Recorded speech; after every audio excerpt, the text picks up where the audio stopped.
بسم اللہ الرحمن الرحیم۔ السلام علیکم۔ یہ کتاب آپ کے لیے کاشانِ بصیرت کے یوٹیوب چینل کی جانب سے ریکارڈ کی جا رہی ہے۔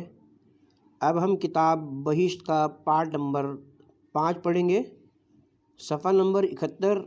بسم اللہ الرحمن الرحیم۔ الرحمن علم القرآن خلق الانسان علمہ البیان۔ تخلیق انسان اور تعلیم بیان۔ اللہ تعالیٰ نے اپنے محبوب خاص حضرت محمد کو ہر چیز کا علم عطا فرمایا ہے۔ علم بھی وہ جو کامل و اکمل ہے، اور آپ کی برکت ہے آپ کی امت پر علوم کے دروازے کھول دیے۔ سب سے پہلے تو قرآن مجید کی تعلیم اس پر آسان کر دی کہ وہ معرفت الہی، رموز کائنات، مقصد تخلیق اور قیامت سے آگاہی حاصل کرے۔ پھر تعلیم قرآن کے بعد جو بڑی نعمت ہے وہ تخلیق انسان اور تعلیم بیان۔ اللہ تعالیٰ نے انسان کو اپنا مقصد و مطلوب سمجھانے کے لیے زبان عطا فرمائی اور قلم دیا، یا اشاروں کے ساتھ نعمت شعور سے نوازا۔ اگرچہ کچھ دوسرے حیوانات میں اس قسم کے کچھ اشارے یا بیان پایا جاتا ہے، لیکن وہ بہت محدود ہے۔ اس سے وہ اپنی بات سمجھا سکتے ہیں یا اپنی حرکات و سکنات سے اپنی خواہش کا اظہار کر سکتے ہیں، جیسا کہ بھوک پیاس کے وقت آوازیں نکالنا یا سر جھکا کر اس بات کا اظہار کرنا کہ وہ بھوکا پیاسا ہے۔ جس طرح بلی بھوکی ہو تو میاؤں میاؤں کرتی ہے، اس کا مالک سمجھ جاتا ہے کہ یہ بھوکی پیاسی ہے۔ اس طرح تمام حیوانات میں سمجھنے اور سمجھانے کی صلاحیت موجود ہے، لیکن آپ اس کو مکمل صلاحیت نعمت نہیں کہہ سکتے۔ صرف انسانی وہ واحد مخلوق ہے رب العزت نے جس کو نعمت نطق اور قوت گویائی سے نوازا ہے کہ سننے والا حیران رہ جاتا ہے۔ اس کے پاس لفظوں، زبانوں، لہجوں کا ایک خزانہ موجود ہے جس کے ذریعے وہ مشکل ترین موضوعات کو بڑی خوبصورتی کے ساتھ ادا کرتا ہے۔ بسا اوقات ایسے خطیب و مقرر اور قادر الکلام لوگ گفتگو کرتے ہیں کہ سننے والے پر سحر طاری کر دیتے ہیں۔ قرآن اور فصاحت و بلاغت، یہ ایک مسلمہ حقیقت ہے کہ انسانی تخیلات اور ذہنی صلاحیتوں میں مد و جزر ہوتا رہتا ہے۔ یہی وجہ ہے کہ اس کی تحریر و تقریر میں ہمواری نہیں پائی جاتی۔ تاثرات کے ساتھ ساتھ خیالات بدلتے رہتے ہیں، اور خیالات کے ساتھ اس کے قلم کی رفتار بدل جاتی ہے۔ فردوسی شاہ ناموں میں جس جوش کے ساتھ رستم کے عزائم کو لکھتا ہے، کسی اور نبرد آزما کے حالات میں اور اس کے قلم کی وہ رفتار نہیں رہتی۔ سعدی گلستان کے باب اول میں جس گہری فکر اور جذبہ نصیحت آموزی سے لکھتا ہے، اور ابواب میں یہ بات نہیں پائی جاتی ہے۔ غالب نے جہاں واردات قلبی کی نقشہ کشی کی ہے، اس کی بات کچھ اور ہے۔ جہاں شاعرانہ دلدل میں پھنس گیا ہے، وہاں اسرات کی سحر انگیزی رخصت ہو گئی، تیز ہوا کے جھونکے اور دریائی تموج باقی رہ جاتا ہے۔ اب رہا قرآن مجید، تو اس میں اول سے آخر تک ایک ہی رنگ ہے، کہیں ناہمواری پیدا نہیں ہوئی۔ پند و نصیحت، امر خیر کی طرف ہدایت، جو اس مقدس صحیفے کی تنزیل کا مقصد ہے، وہ کہیں غائب نہیں ہوتا۔ آیات کے الفاظ میں جو حسن بندش اور طرفہ نگارش ہے، وہ آخر تک ایک ہی انداز سے چلا گیا ہے۔ مصنف کتاب خدا نے کہیں اپنی غرض تصنیف پر آنچ نہیں آنے دی، کہیں اپنے قلم کی رفتار میں سستی اور ڈھیلا پن نہیں دکھایا۔ انداز تحریر نے عرب کو حیرت و استعجاب کے بے پایاں سمندر میں غوطے کھلائے۔ باوجود انتہائی غور و فکر کے ان کی سمجھ میں یہی نہیں آتا تھا کہ یہ کیا ہے، کیونکہ اس قسم کا کلام اس سے پہلے نہ ان کی زبان سے نکلا تھا، نہ ان کے کانوں نے سنا تھا۔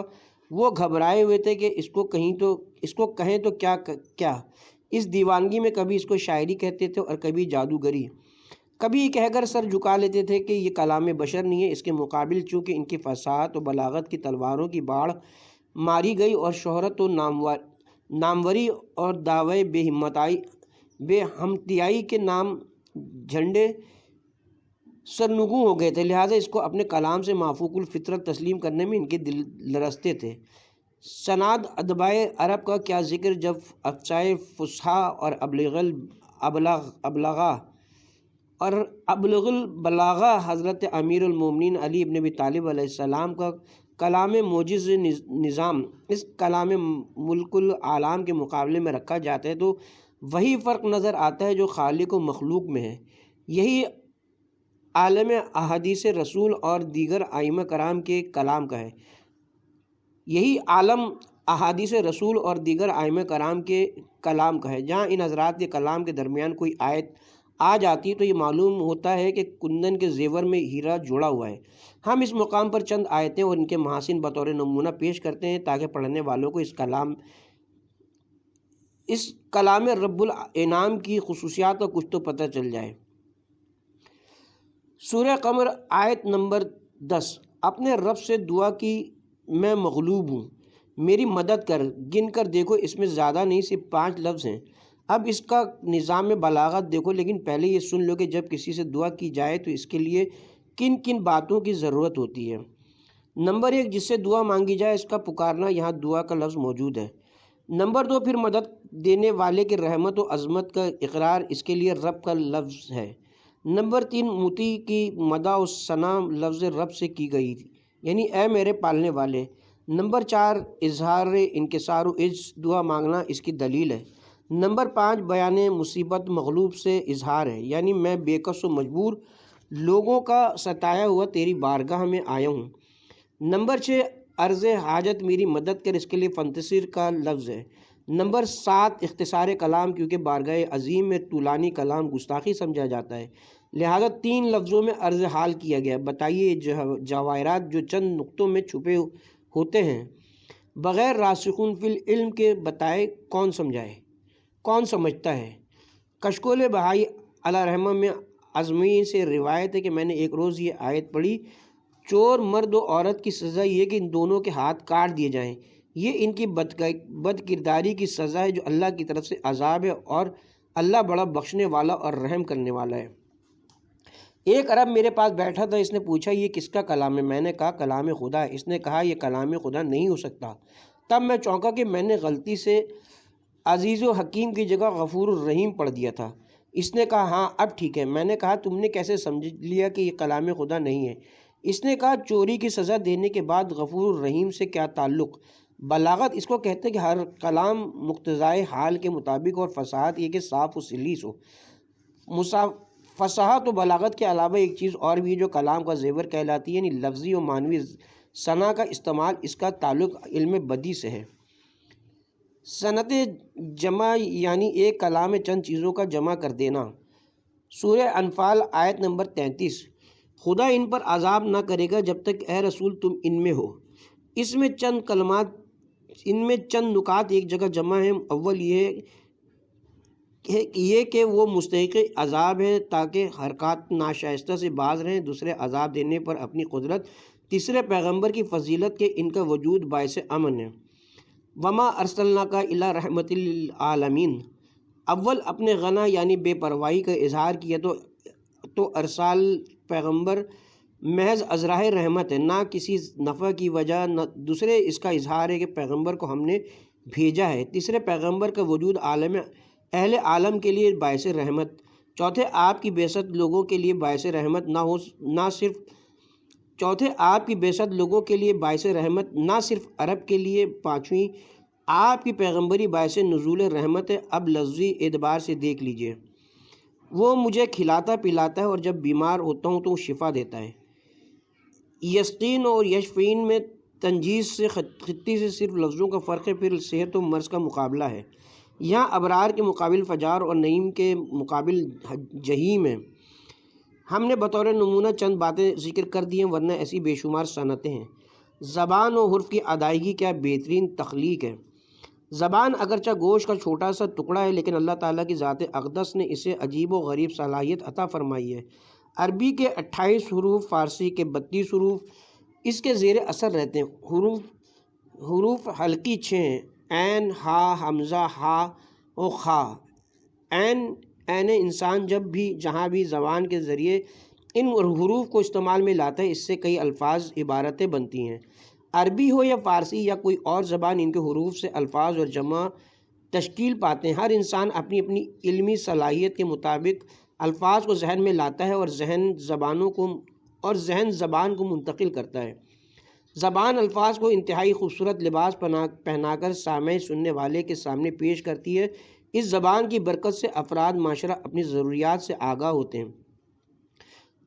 تعلیم اور تعلم، پڑھنا اور پڑھانا نطق و بیان کی برکت سے وجود میں آتا ہے۔ قوت گویائی سے نئے نئے الفاظ سامنے آتے ہیں اور یہ سلسلہ ابتدائے آفرینش سے چلا آ رہا ہے۔ یہ اور بات ہے کہ وقت اور زمانہ، تلفظ، تکلم، تخاطب کی جہتوں کو بدل دیتا ہے۔ اگر نقط نہ ہوتا، گویائی نہ ہوتی، تو انسان کی تخلیقی صلاحیتیں ناکارہ ہو جاتی اور انسان جو کچھ کرنا چاہتا ہے وہ نہ کر سکتا۔ حضرت امام جعفر صادق علیہ السلام نے اپنے شاگرد خاص جناب مفضل سے فرمایا کہ اگر اللہ تعالیٰ انسان کو قوت گویائی عطا نہ فرماتا تو تمام علوم، معلومات، ایجادات اور پیشے ضائع ہو جاتے۔ دینی، دنیاوی علوم اور جدید سائنسی دنیا، یہ سب کچھ نقط و بیان کے مرہون منت ہے۔ یہ وہ نعمت ہے کہ جس کو نعمتوں کی سردار نعمت کہا جائے تو بیجا نہ ہوگا۔ قرآن کی مثل لانا طاقت بشری سے باہر ہے۔ اس نقار فخر کی آواز کو کون دبا سکتا ہے، اور اس انا و غیری کے سیلاب کو کون روک سکتا ہے کہ عرب والوں کو فصاحت اور بلاغت میں وہ کمال حاصل تھا کہ اپنے مقابلے میں تمام دنیا ان کو عجم یعنی گونگی نظر آتی تھی۔ عکاس کے سالانہ میلوں میں نستان شاعری کے شعر جب دھاڑتے تھے تو یہ معلوم ہوتا تھا کہ سننے والے کسی جادو کے اثر میں جکڑے ہوئے مدہوش کھڑے ہیں۔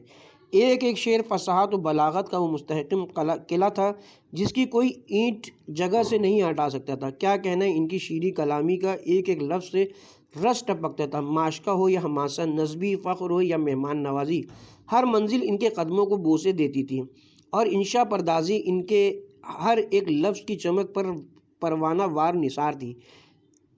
ایک عالمگیر مذاق تھا جو چھوٹے سے بڑے اور مردوں سے لے کر عورتوں تک کے خون کی طرح ان کی ایک ایک رگ حیات میں موجیں مار رہا تھا۔ اپنے کمال پر غرور کا یہ عالم کے 7 قصیدے سبع متعلقہ خانہ کعبہ کی دیواروں پر اس دعوے کے ساتھ لٹکاتے تھے کہ ہے کوئی مائی کا لال کہ ایسا ایک قصیدہ بھی لکھ لائے۔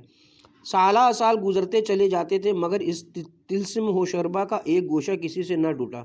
آخر جس کلام نے ان کے غرور کا سر نیچا کیا اور ان کی شخصیت کی ناک خاک ندامت پر رگڑی، ان کے دعوے فصاحت و بلاغت کی کل توڑ دی، وہ ملک عالم کا کلام معجز نظام یعنی قرآن واجب الاحترام تھا، جس کے سنتے ہی بڑے بڑے باکمالوں کی عقل و فہم پر فالج گر گیا۔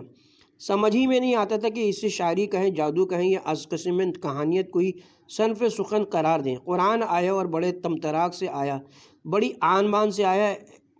اے شعر و شاعری کے متوالو، فصاحت و بلاغت کے دیوتاؤ، اگر تم تمام جن و انس مل کر اس جیسا قرآن بنا کر لانا چاہو تو ہرگز نہیں لا سکو گے، چاہے تو ایک دوسرے کے مددگار بن کر بھی ایسا کرنا چاہو۔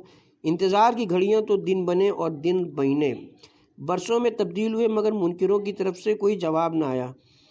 عاجز پا کر دوسرا اعلان ہوا، اچھا اگر تم یہ سمجھتے ہو کہ یہ کتاب ہمارے رسول نے خود بنا لی ہے تو اگر تم میں طاقت ہے تو ایسے من گھڑت 10 ہی سورے بنا لو۔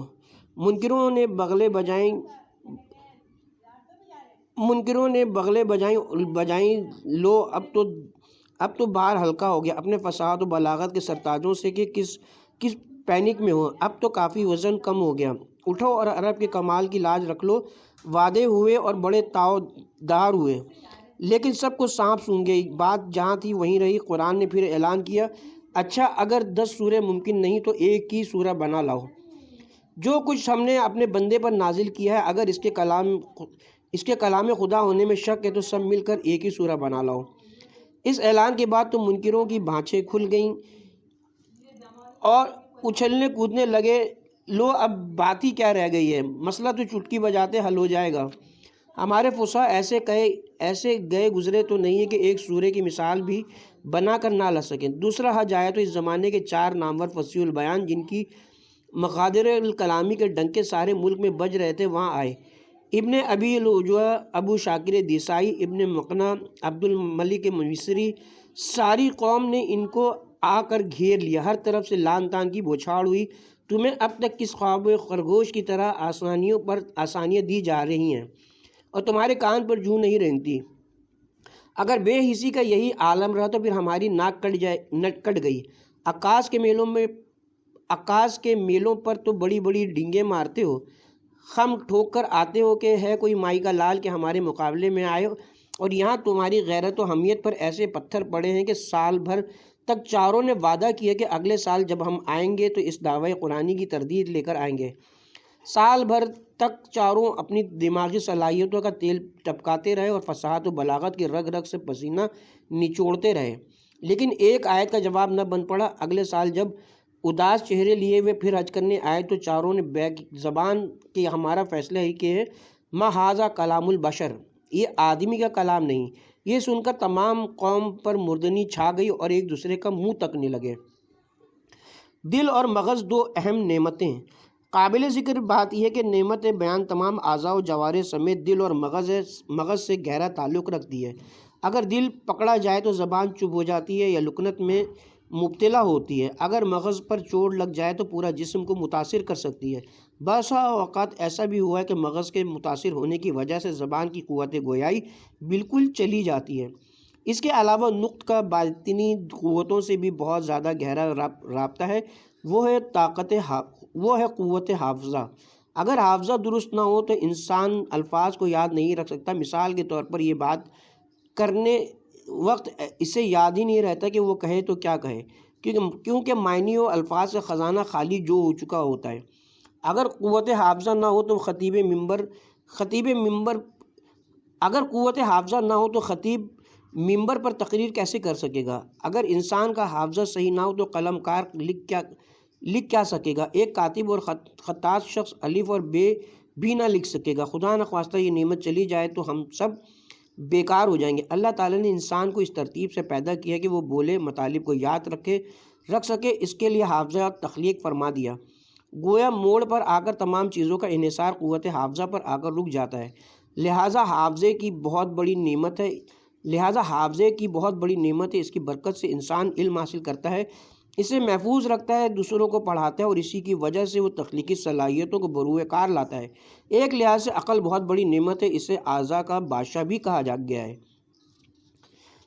عقل ایسا چراغ ہے جو بھٹکے ہوئے قافلوں کو راستہ دکھاتا ہے۔ عقل ایک ایسی نعمت ہے جس نے انسان کو دوسری مخلوقات سے ممتاز کر دیا، وہ اشرف المخلوقات کہلانے کا مستحق ٹھہرا۔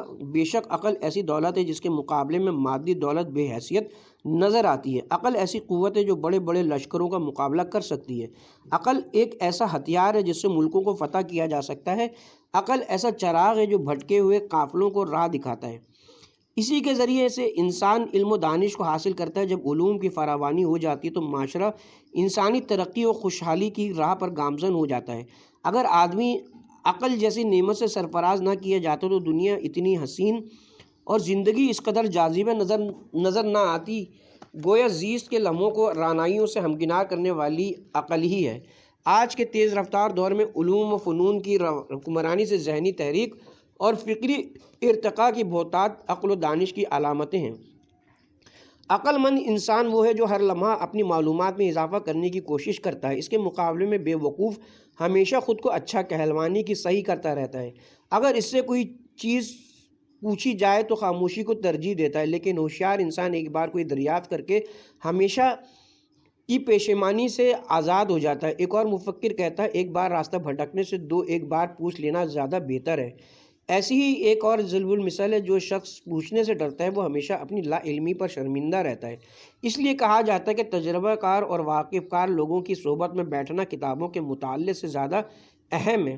کتابیں انسان کو معلومات ضرور دیتی ہیں مگر علم کی وہ مقدار نہیں دے سکتی جو چند لمحوں میں ہمیں بزرگوں کی صحبت سے حاصل ہو سکتی ہے، کیونکہ تجربہ کار آدمی کی گفتگو سے معلومات اپنے سوالات کے ذریعے حاصل کر سکتا ہے۔ سوال پوچھنا بظاہر لا علمی کا اظہار ہے مگر در حقیقت معلومات میں اضافے کا سبب ہے۔ ایک دانشور شاعرہ کا کہنا ہے کہ کوئی شخص اس وقت تک بیوقوف نہیں کہلا سکتا جب تک وہ سوالات پوچھنا نہ چھوڑ دے۔ ایک اور مشہور فلسفی کا قول ہے کہ بے وقوف ہر بات پر حیرت زدہ ہوتا ہے جبکہ عقل مند سوال پوچھ کر اپنی حیرت کا ازالہ کر لیتا ہے۔ برنارڈ شاہ نے خوب کہا ہے کہ اپنی ناواقفیت پر اگر تم نے کسی سے پوچھ لیا تو ممکن ہے تم لمحہ بھر کے لیے بیوقوف کہے جاؤ مگر ہمیشہ کے لیے عقل مند ہو جاؤ گے۔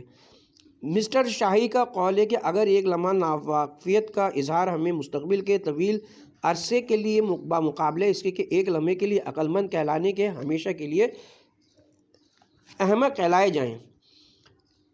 سبزیاں، گوشت، پھل انسان کے لیے ہیں اور انسان کس کے لیے ہے؟ اللہ تعالیٰ نے اس نعمت بیان کی وجہ سے انسان کو دوسری مخلوقات سے ممتاز کر دیا ہے۔ انسانی جسم کی تندرستی اور صحت کے لیے اللہ تعالیٰ نے طرح طرح کی چیزیں اور مختلف انواع کی نعمتیں پیدا کی ہیں۔ یہ چیزیں انسانی جسم کی نشو و نما اور بحالی صحت کے کام آتی ہیں۔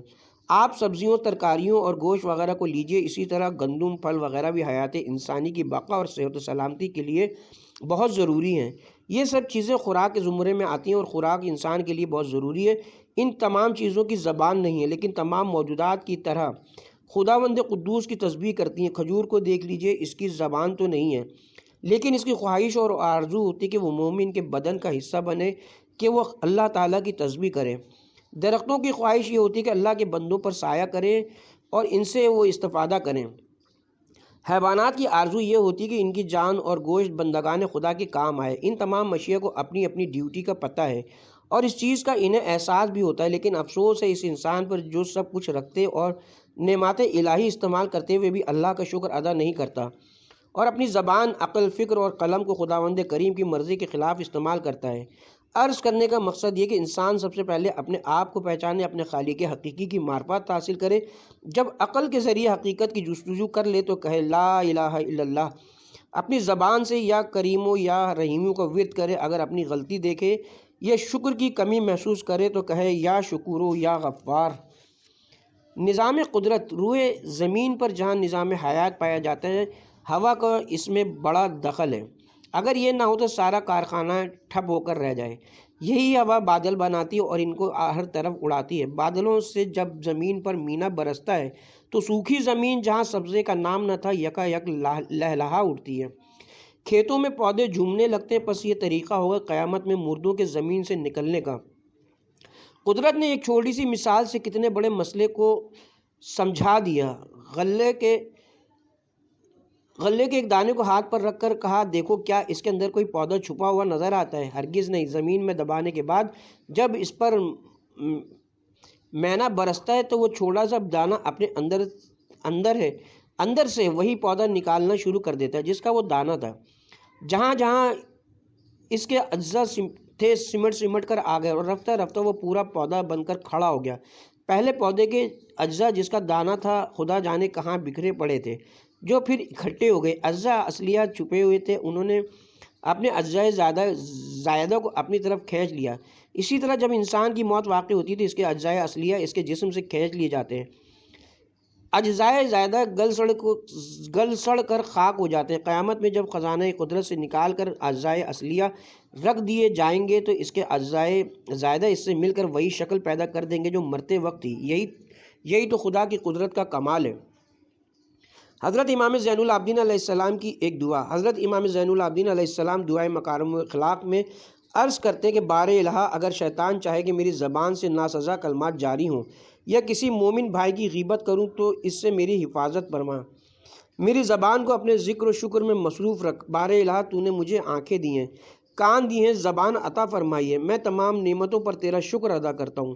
تو نے مجھے فلاں مصیبت سے محفوظ رکھا اور فلاں بیماری سے شفا عطا فرمائی۔ وہ زبان جو اللہ تعالیٰ کی نعمتوں کا ذکر کرتی ہے اور شکر خدا بندی بجا لاتی ہے، بھلا وہ غیر ضروری باتوں میں مصروف ہو سکتی ہے؟ روایت ہے کہ حضرت امام جعفر صادق علیہ السلام فرماتے ہیں کہ میرے والد گرامی لا الہ الا اللہ اس قدر زیادہ کہتے تھے کہ آپ کی زبان خشک ہو جاتی تھی۔ اصول کافی میں جو شخص ہر روز ایک مرتبہ لا الہ الا اللہ کا ورد کرے گا تو اس کے اس عمل سے بہتر کوئی عمل نہیں ہوگا۔ دعائے مشروع سے چند دعائیہ اقتباسات۔ حضرت امام حسین علیہ السلام نے فرمایا کہ دعائے مشلول میں اسم اعظم ہے اور اس دعا کا پڑھنا باعث اجابت دعا ہے، اور اس دعا کے پڑھنے والے کا قرض ادا ہو جاتا ہے اور فقر و غنا سے بدل جاتا ہے اور گناہ بخش دیے جاتے ہیں۔ اے میری سختیوں میں میری پناہ، اے عالم مسافرت میں میری حفاظت کرنے والے، اے میری حالت تنہائی میں، اے میرے ولی نعمت، اے میرے ملجا، اس وقت جب میری سب راہیں بند ہو جائیں اور راستے مجھے تھکا ڈالیں، اے میرے ماوا جب کہ رشتہ دار میرا ساتھ چھوڑ دیں اور میرے ساتھی مجھے بے مدد چھوڑ دیں۔ اس کی تکیہ گاہ جس کی کوئی تکیہ گاہ نہ ہو، اسے اس کے بھروسے جس کا کوئی بھروسہ نہ رہے، اے اس کے سرمایہ جس کا کوئی سرمایہ نہیں، اے اس کی امان جس کی کوئی امان نہیں، اے اس کی جائے پناہ جس کی کوئی جائے پناہ نہیں، اے اس شخص کے خزانے جس کا کوئی خزانہ نہیں، اے اس کی پشت پناہ جس کی کوئی پشت پناہ نہیں۔ مجھ سے رنج و غم و تنگی اور پریشانی کو پھیر دے، دور کر دے اے اللہ جن بلاؤں کو میں متحمل نہیں ہو سکتا، ان کے شر سے مجھ کو محفوظ رکھ، اور جن کے برداشت کرنے کی طاقت رکھتا ہوں اس میں میری مدد فرما۔ اے پالنے والے تجھے پکارتا ہوں، میرے سردار تجھ سے امید رکھتا ہوں، اور اے میرے مالک دعا کے قبول ہونے کی طمع رکھتا ہوں، جیسا کہ تو نے وعدہ فرمایا ہے، اور میں نے تو تجھے اسی طرح پکارا جیسے کہ تو نے حکم دیا ہے۔ اب اے کریم کارساز جس کا تو اہل ہے، وہی مجھ پر رحم کرو، اور تمام حمد اسی خدا کے لیے زیبا ہے جو تمام جہانوں کا پالنہار ہے۔ اور اے اللہ صلوات بھیج محمد اور ان کی تمام آل پر، حضرت آدم اور حضرت محمد صلی اللہ علیہ وسلم۔ بعض مفسرین اور علماء کرام نے اس آیت کی تفسیر میں کہا ہے کہ خلق الانسان یعنی انسان کی خلقت سے مراد حضرت آدم کی تخلیق ہے۔ بیان تعلیم کرنے سے مراد یہ کہ اللہ تعالیٰ نے ابو البشر حضرت آدم علیہ السلام کو اسماء حسنہ تعلیم فرمائے ہیں۔ ایک روایت میں کہ اللہ تعالیٰ نے حضرت آدم علیہ السلام کو 7 لاکھ زبانیں سکھائی تھیں۔ بعض مفسرین نے کہا کہ خلق الانسان یعنی محمد و علم البیان یعنی حلال و حرام، یعنی اللہ تعالیٰ نے حضرت محمد مصطفیٰ صلی اللہ علیہ وسلم کو پیدا فرمایا، پھر ان کو حلال و حرام کی تعلیم دی کہ وہ بنی نوع انسان کو احکام شریعت کی تعلیم دے سکیں۔ چنانچہ ارشاد خداوندی ہے سورہ اعراف آیت نمبر 157، اور ان کے لیے صاف ستھری چیزوں کو حلال قرار دیتا ہے اور ان پر گندی چیزوں کو حرام کرتا ہے۔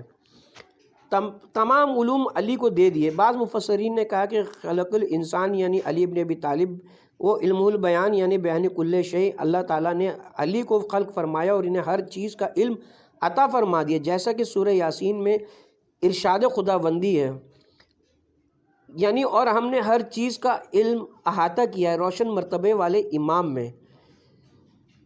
امام مبین کی تشریح عام طور پر مفسرین لوح محفوظ کے ساتھ کرتے ہیں، جس میں ہمارے مفسرین بھی داخل ہیں، اور لوح محفوظ کو امام کہنا اس لحاظ سے ہے کہ وہ مرکزی محل ہے جہاں خالق نے اپنے علم و مشیت کو محفوظ کیا ہے۔ یوں ہماری قدیم تفسیر میں یہ کہ اس سے مراد امیر المومنین ہے، اور پھر لازماً ہر دور کا امام معصوم۔ غور کیا جائے تو پہلا مفہوم اصل لفظ سے دور مگر سیاق کلام کے مطابق ہے، اور دوسرا اصل لفظ سے قریب مگر سیاق کلام سے دور ہے۔ ایک اور روایت میں کہ جس وقت یہ آیت نازل ہوئی تو چند لوگوں نے حضور سے پوچھا کہ کیا امام مبین توریت ہے؟ فرمایا نہیں۔ پھر پوچھا کہ انجیل ہے؟ فرمایا نہیں۔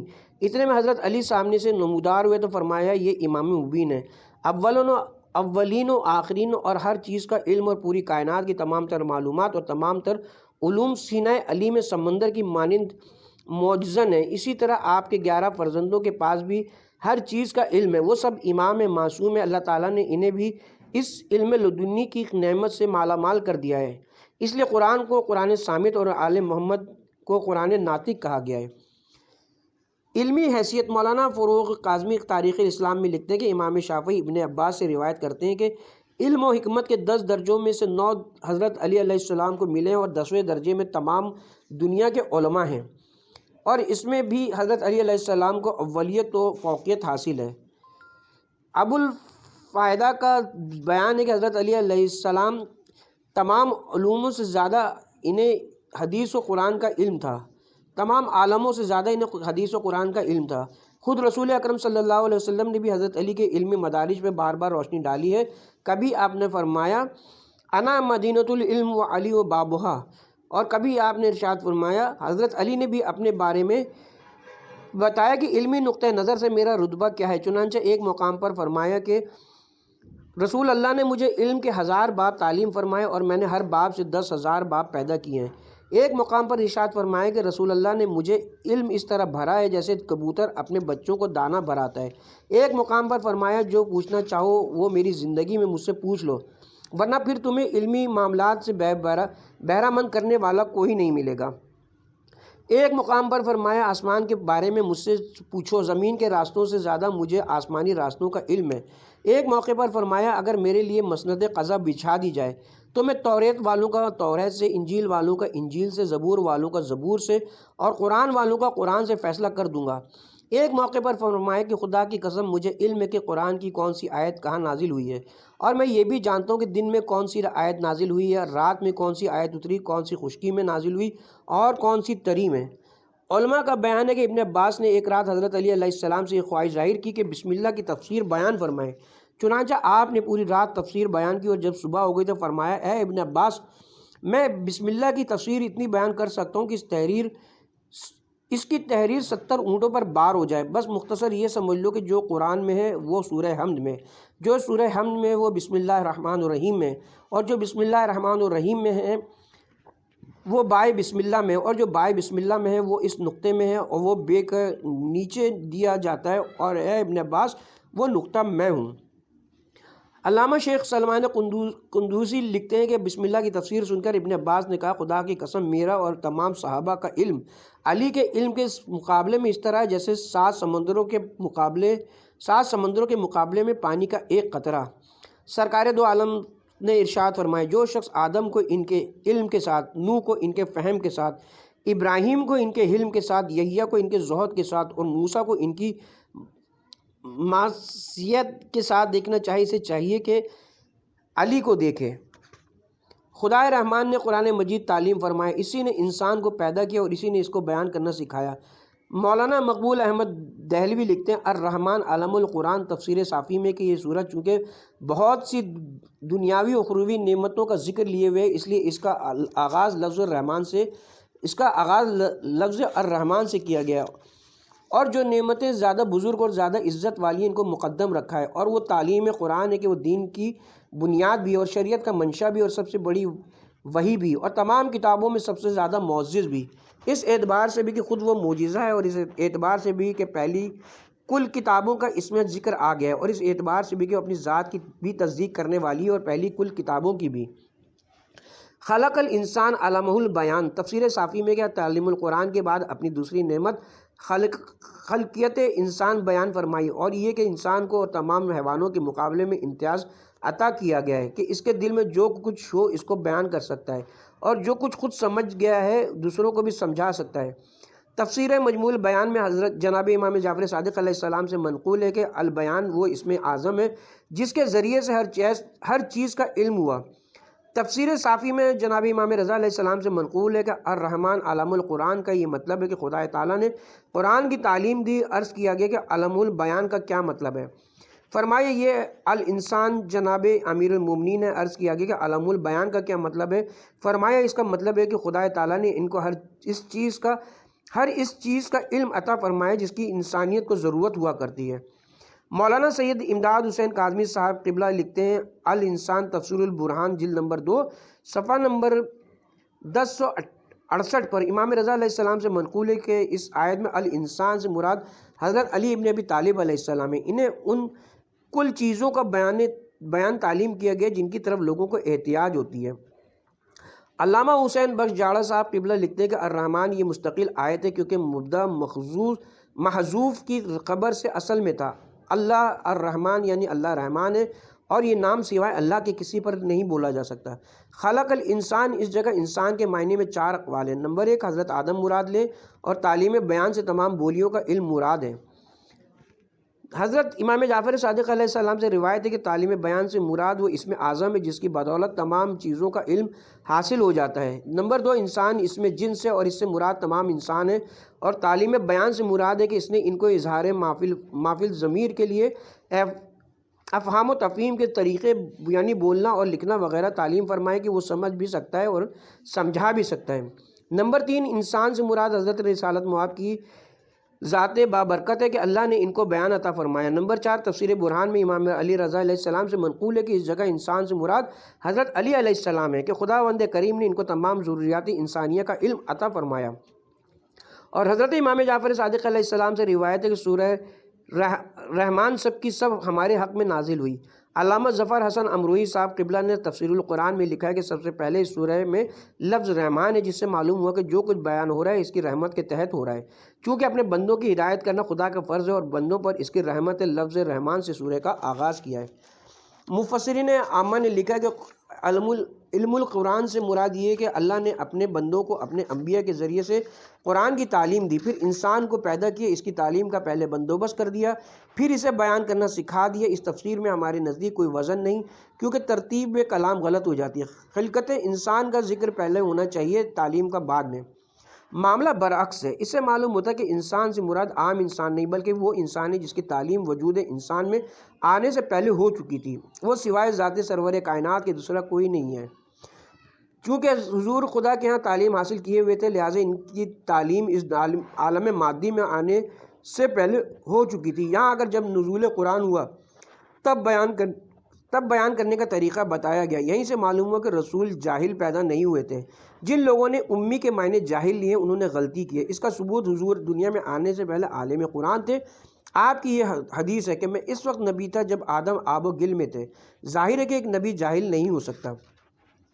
علامہ سید علی نقوی صاحب قبلہ تحریر فرماتے ہیں کہ تخلیق کے ساتھ علم کو وابستہ کرنا پتہ دیتا ہے کہ اس سے وہ جوہر خاص مراد ہے جس سے انسان کا امتیاز دوسری انواع سے ہے، جس کی تعبیر علماء منطق ناطق کے ساتھ کرتے ہیں۔ چونکہ اس سورہ میں دنیا و آخرت دونوں نعمتوں کا ذکر ہے، وہ بھی جو مومن و کافر سب کے لیے عام ہے اور وہ بھی جو مومنین کے لیے خاص ہیں۔ اس لیے آغاز سورہ کا لفظ رحمان کے ساتھ ہوا، چونکہ مشرکین الرحمن سے بہت خوف محسوس کرتے تھے اور پوچھتے تھے کہ رحمان کون ہے، اور پھر قرآن کے لیے کہتے تھے کہ پیغمبر خدا صلی اللہ علیہ وسلم کو اس کی تعلیم کوئی آدمی دیتا ہے، تو پہلے جملے میں ان دونوں باتوں کا جواب ہو سکتا تھا۔ رحمان کا تعارف بھی جو آخر سورہ تک اس کی نعمتوں کے شمار سے قائم ہے اور اس کا بھی انہی قرآن کی تعلیم دیتا ہے، جواب ہے کہ وہی خدا رحمان جس کی سب نعمتیں اس نے قرآن کی تعلیم دی ہے۔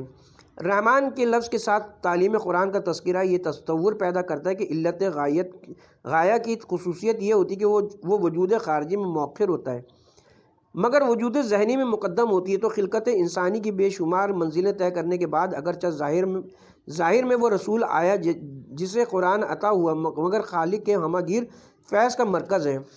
مقصود اول ایسی ہی ہستی کو پیدا کرنا تھا جو اس کے ہمہ گیر فیض کا جو رحمان کے لفظ سے ظاہر مظہر عتم ہوتی ہے، رحمت العالمین ہو، جس پر یہ کتاب اترے جو حد للناس ہے، اور اس لیے وہ نوع انسان کا مقصد تخلیق ہے، جس کا پہلے ذکر کر کے پھر انسان کی تخلیق اور اس کے امتیاز خاص نعمت بیان کرنے کا ذکر ہے۔ اور چونکہ یہ اس نوع کی بھی وجہ تخلیق ہے، لہٰذا اس کو آخری عمر بشر تک اس کی رہنمائی کے لیے غیر منسوخ حیثیت سے باقی اور دائم رہنا چاہیے۔ وہ بیان جو عام معنی میں مطلق نوع انسان کی خصوصیت ہے اور جو تخلیق کے ساتھ وابستہ ہے، خصوصی طور پر کچھ افراد انسان کے لیے وحی و الہام سے جو اس کی تعلیم ہے، وہ علم البیان کی مصداق عتم ہے۔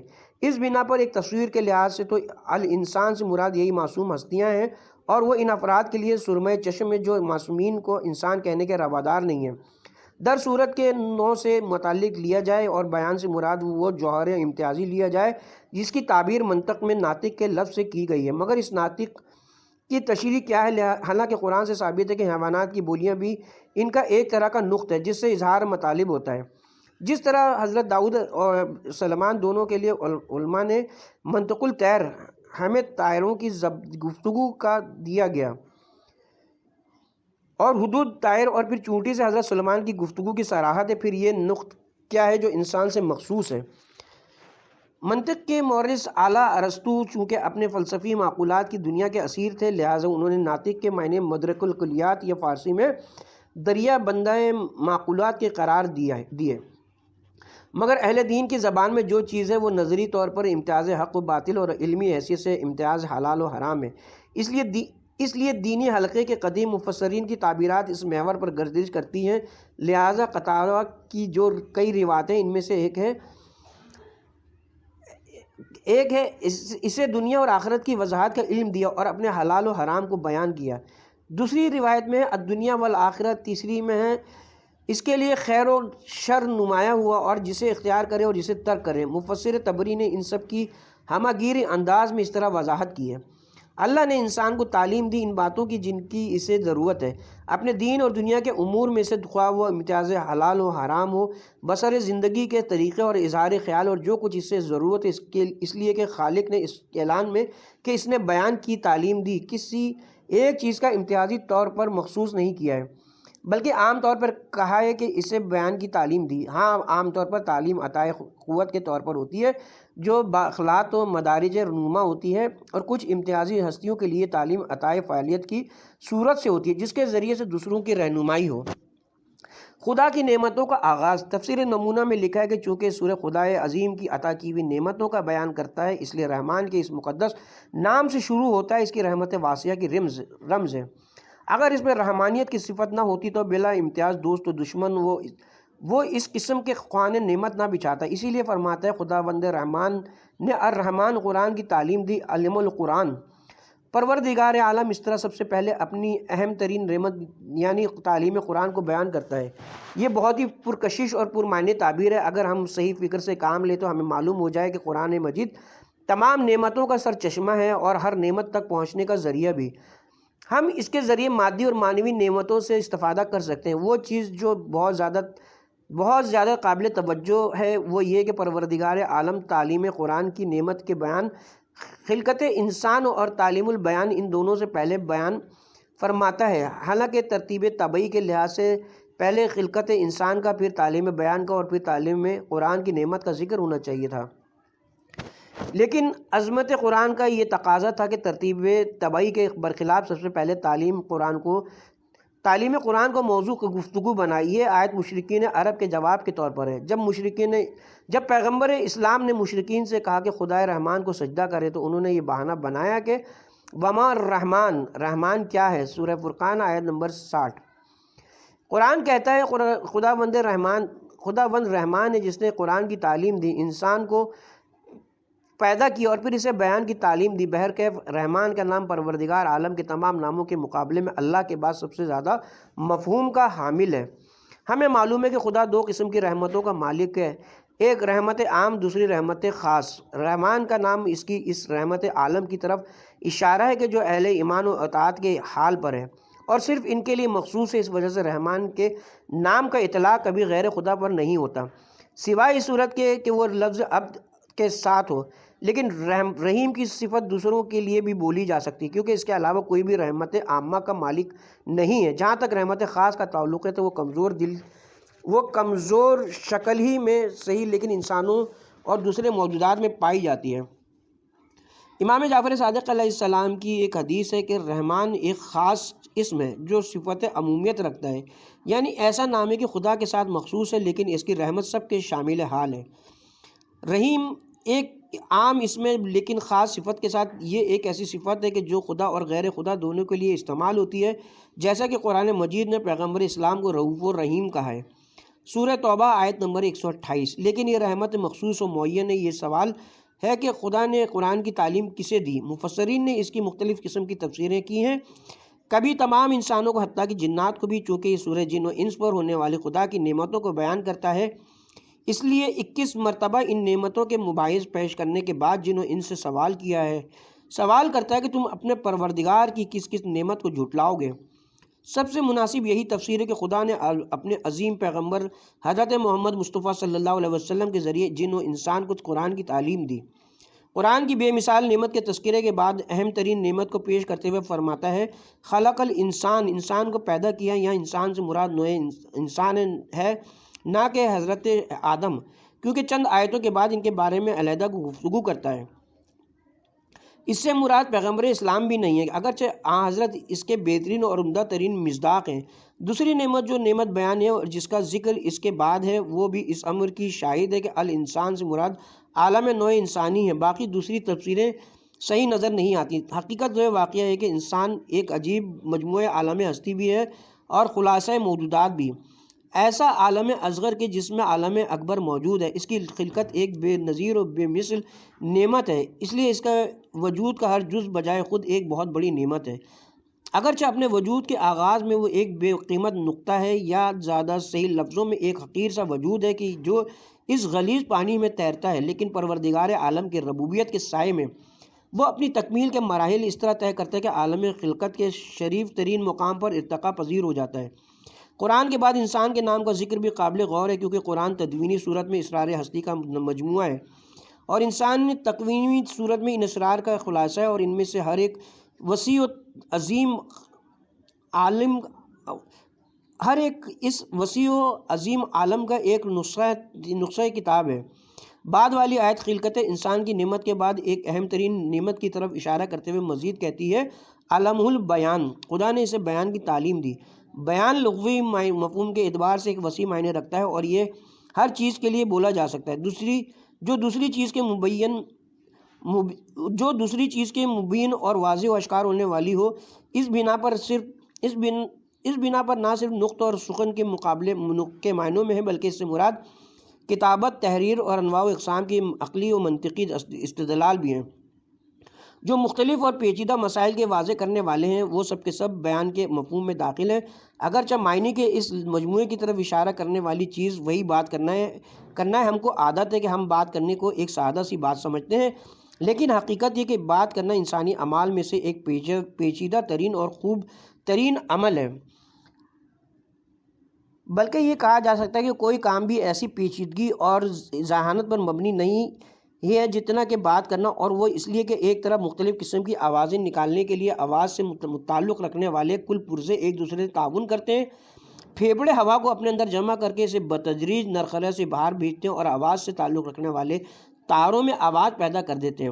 حالانکہ آوازیں ایک دوسرے سے بالکل مختلف ہوتی ہیں اور ان میں سے کوئی رضامندی کی نشانی ہوتی ہے تو کوئی غیظ و غضب کی، کوئی عام گفتگو کی، مدد طلب کرنے کی، کوئی محبت کی علامت ہوتی ہے، کوئی عداوت کی۔ پھیپھڑے ان آوازوں کو وجود میں لاتے ہیں۔ اس کے بعد آواز زبان، ہونٹ، دانتوں اور فضائے ذہن کی مدد سے الفاظ کو نہایت تیزی کے ساتھ وجود میں لاتی ہے۔ بالفاظ دیگر وہ طویل اور ایک طرح کی آواز جو نرخرے سے باہر آتی ہے، اس کی مختلف طریقوں سے قطع و برید ہوتی ہے جس سے حروف تشکیل پاتے ہیں۔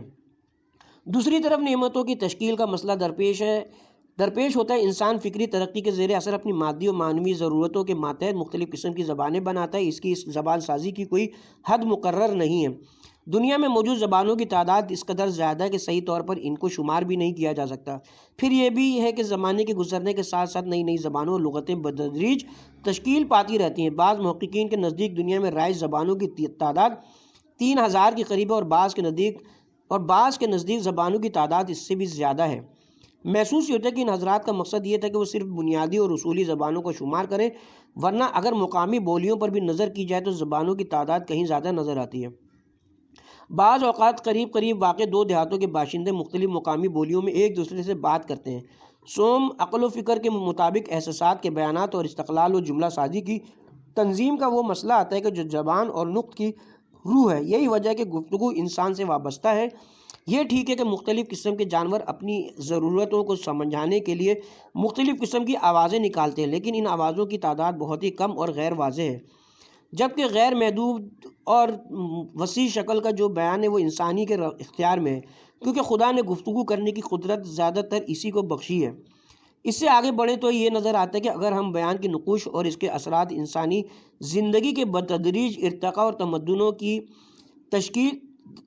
کی تخلیق کو پیش نظر رکھیں تو ہم اس بات کا یقین حاصل کر لیں گے کہ اگر بیان کی نعمت نہ ہوتی تو انسان اپنے علوم و تجربات کو آسانی کے ساتھ ایک نسل سے دوسری نسل تک منتقل نہ کر سکتا، اور وہ علم و دانش، تمدن اور اخلاق کی ترقی کا باعث نہ بنتا۔ اگر کبھی یہ نعمت انسان سے سلب کر لی جائے تو انسانی معاشرہ بڑی تیزی کے ساتھ تنزل کا شکار ہو جائے۔ اگر بیان کو اس کے وسیع معنی میں لیا جائے جو تحریر و کتابت، انواع و اقسام کے ہنر اور فنون پر حاوی ہے، تو انسانی زندگی میں اس کے اثرات نہایت اہم انداز میں واضح ہوں گے۔ یہ وہ منزل ہے کہ جہاں ہم سمجھ سکتے ہیں کہ سورہ رحمان میں جو پروردگار عالم کی نعمتوں کے حوالوں کا مجموعہ ہے۔ نعمت خلقت انسان کے بعد تعلیم بیان کی گفتگو کیوں ہوتی ہے؟